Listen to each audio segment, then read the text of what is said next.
नंदलाल का एक नाम है माखन चोर।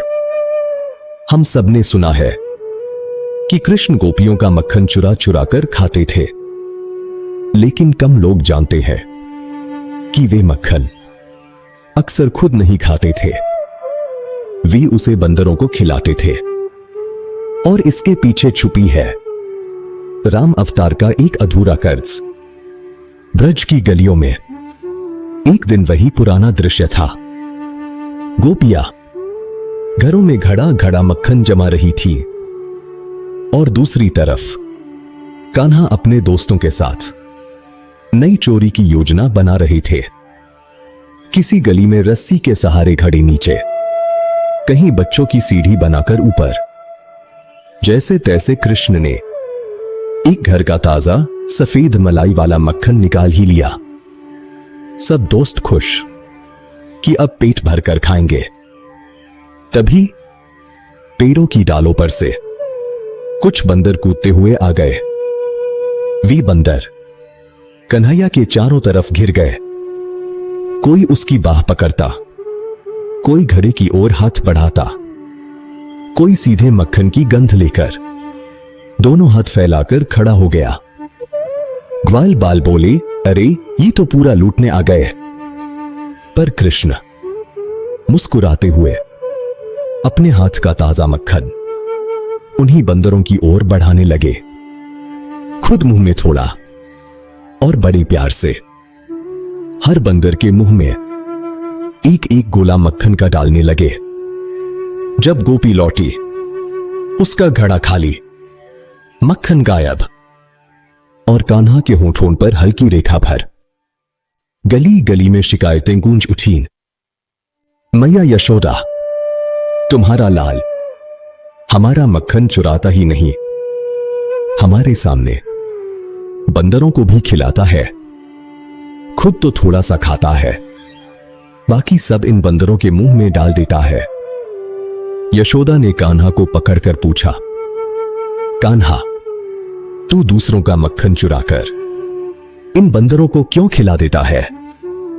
कृष्ण मुंह पर मक्खन लगे हुए, आंखों में शरारत, फिर भी भीतर से कुछ बहुत गहरा जानने वाली शांति। वे मुस्कुराकर बोले, मैया, ये बंदर भूखे हैं, इनको भी तो खिलाना होता है। गोपियां बोली, तो अपने घर का खाए ना, हमारे घर का क्यों? कृष्ण ने बस इतना कहा, इनका हक पहले से ही मुझ पर है। कहते हैं यह वही कृष्ण है जो त्रेता युग में राम के रूप में अवतरित हुए थे। राम के समय इन्हीं वानरों की सेना हनुमान, सुग्रीव, अंगद, नल, नील और अनगिनत बंदर वीर समुद्र पार करके सीता की खोज में गए।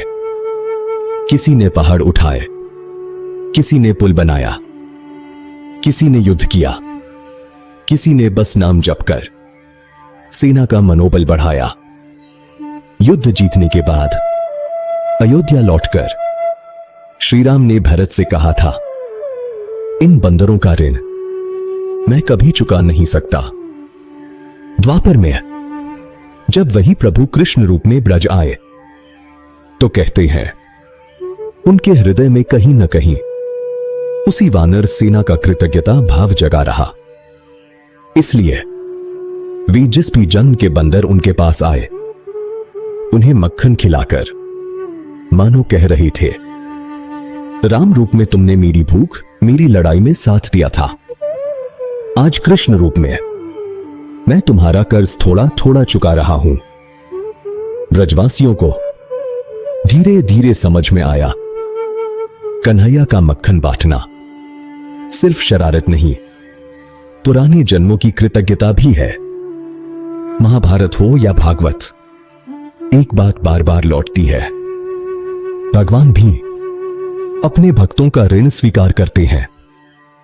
जब कृष्ण बंदरों को मक्खन खिलाते हैं तो वे हमें यह भी सिखाते हैं, जिसने तुम्हारे मुश्किल समय में साथ दिया हो उसे मत भूलो।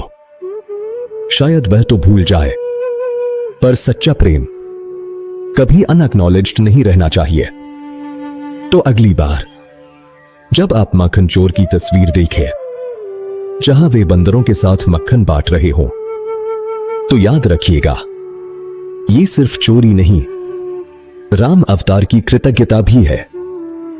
अगर यह कथा आपके दिल को लगी हो तो कमेंट में लिखिए, प्रेम का कर्ज जन्मों तक चलता है।